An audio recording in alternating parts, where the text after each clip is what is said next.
শিক্ষিত মানুষের কথা শুনলেই বোঝা যায় যে এর ভিতরে একটু হলেও শিক্ষা আছে। এরকম মানুষটাই কিন্তু আমাদের এই ডক্টর ইন্নুস। আপনার বিশ্বাস হচ্ছে না? এই ভিডিওটা আজকে এরমভাবে সে কথাগুলো বলছে যে আসলেই তাকে দেখলে বা কথা শুনলে মনে হবে যে আসলে একটা শিক্ষিত মানুষ। অনেকের ইন্ডিয়ার কে বলে ওর নাম জানি কি, নামটা একটু মনে আসে না, আর নাম মনে আসলেও কিন্তু বলা আমার কেমন যেন লাগে।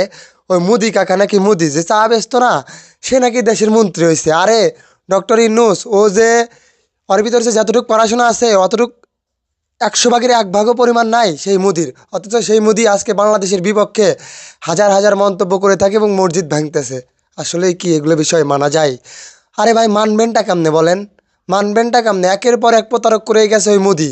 ডক্টর ইউনূস আজকে কিছু কথা বলেছে, তো তার ভাষাটা এবং তিনি যে নিরীহ নির্দম ভাষাতে কথা বলে, তার কথাগুলো আসলেই কিন্তু অন্যান্য দেশের গায়ে ঠাস ঠাস করে লেগে যায়। তো যাই হোক, তার নিজ মুখে কিছু বক্তব্য এবং ভাষা শুনবো আজকে আমরা। তো চলুন যাই, তারপর ভিডিওটা একটু দেখে আসি।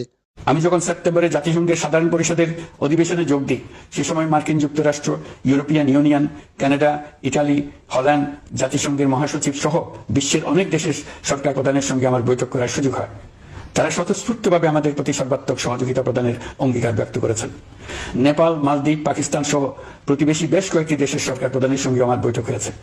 তারা সম্পূর্ণ নতুনভাবে আমাদের জন্য সহায়তার নতুন ছক তৈরি করার কাজ শুরু করেছেন।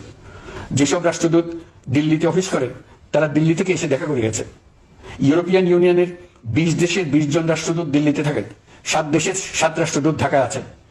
দিল্লি থেকে একসঙ্গে 20 জন রাষ্ট্রদূত সহ মোট 27 রাষ্ট্রদূত সমবেতভাবে আমার সঙ্গে বৈঠক করার জন্য আগামী কয়েকদিনের মধ্যে ঢাকায় আসছেন।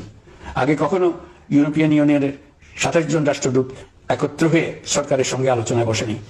দিল্লি থেকে বিশাল সংখ্যক রাষ্ট্রদূত একসঙ্গে বৈঠক করার জন্য কোনোদিন আসেনি।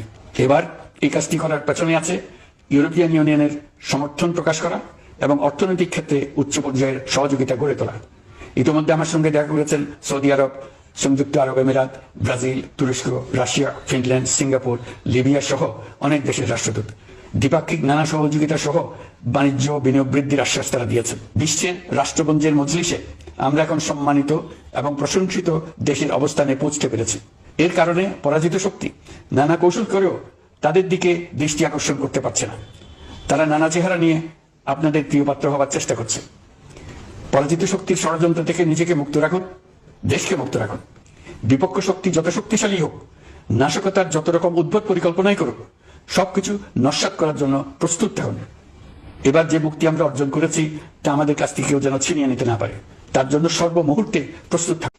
আতঙ্কের আর এক নাম ডক্টর ইন্নুস। তার কথা শুনলেই যেন বকটক কাঁপে ইন্ডিয়ার মুদির। তো আসলে হয়তো আপনারা বুঝতে পারছেন যে আজকে আমি যে বিষয়টা নিয়ে কথা বললাম, শুধু আমি যে বলছি এরকম না, হাজার হাজার নিউজ হয়ে যাচ্ছে এই ডক্টর ইন্নুসকে নিয়ে। এত ভালো মনের মানুষ এবং তিনি ধীরে ধীরে এগুচ্ছে যাতে বাংলাদেশের কোনো ধরনের কোনো প্রকার ক্ষতি না হয়। একের পর এক তো লোন নিছেন এবং প্রত্যেকটা জায়গায় থেকে সুদ করে খেয়ে আজকে বাংলাদেশকে বিপাকের মুখে ফেলে তিনি কিন্তু অন্য দেশে পদত্যাগ করে চলে গেছে। তাহলে বুঝতে পারতেছেন যে কী পরিমাণ প্রতারক করে গেছে এই বাংলাদেশের বিপক্ষে। তো যাই হোক, তো আর কিছু বলতে চাই না। তো আপনারা হয়তো পুরো ভিডিওটা দেখছেন এবং বুঝতে পারছেন যে কী বলেছে, আমরা ধীরে ধীরে গেবো বাংলাদেশ। অত ফাস্ট আসলেই হওয়া সম্ভব না। তো যার কারণে আমরা ধীরে ধীরে গেবো, যাতে আমরা বোঝাতে পারি বা করে দেখাতে পারি যে আসলেই আমাদের ডক্টর ইউনূস কী করে গেছে, কী করতেছে। তো পুরো ভিডিওটা দেখার জন্য ধন্যবাদ। যদি ভিডিওটা ভালো লেগে থাকে অবশ্যই কিন্তু চ্যানেলটা সাবস্ক্রাইব করে দেবেন। ধন্যবাদ।